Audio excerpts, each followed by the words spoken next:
As we are becoming increasingly more aware of mental health and the stigma that it brings for everyone, one local mom is hoping to bring more attention to young Black boys and their state of mind. Ebony Lewis recently authored the picture book, Dear Black Boy, It's Okay to Cry, and she joins us now. Thanks so much for coming in. Oh, no problem. Thanks for having me. So tell me about your picture book. It is for children and teens, or? Yeah, so it's for children and teens. That's who it was initially written for, but I think it has great crossover. I've shared the book with, tons of people, and I've received great feedback that anybody can relate, whether you're a man, a woman, a young boy, or a young girl. There's a message in there for everyone. For you, why was it so important to write this book?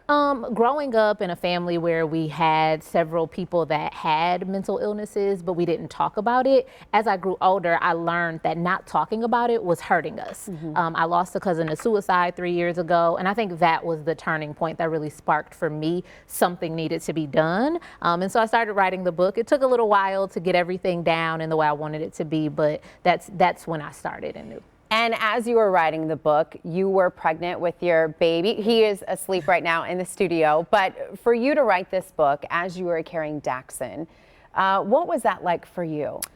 It made it more personal, and it made it more a part of my responsibility. I think it's our responsibility as a community to take care of our youth especially, but even our families. And mental health is real. All of us deal with it. And so it's now that we start talking about it, breaking those stigmas so people can get the help they need, and we can have a community that's thriving rather than a community that's surviving.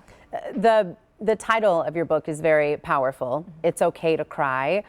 When are you going to share that message with your son, who is just 2 months? Well, he likes to cry now a lot. He's 2 months old. But I think as we grow older, it's something that we have to ensure that our boys and girls know. And not that, to always cry, but to learn how to express your emotions properly. Learn how to say when you're afraid, when you're embarrassed, when you're happy, when you're sad. And I think that starts now. It starts, you try to prompt those emotions early and get it, so that they know how to express themselves moving forward.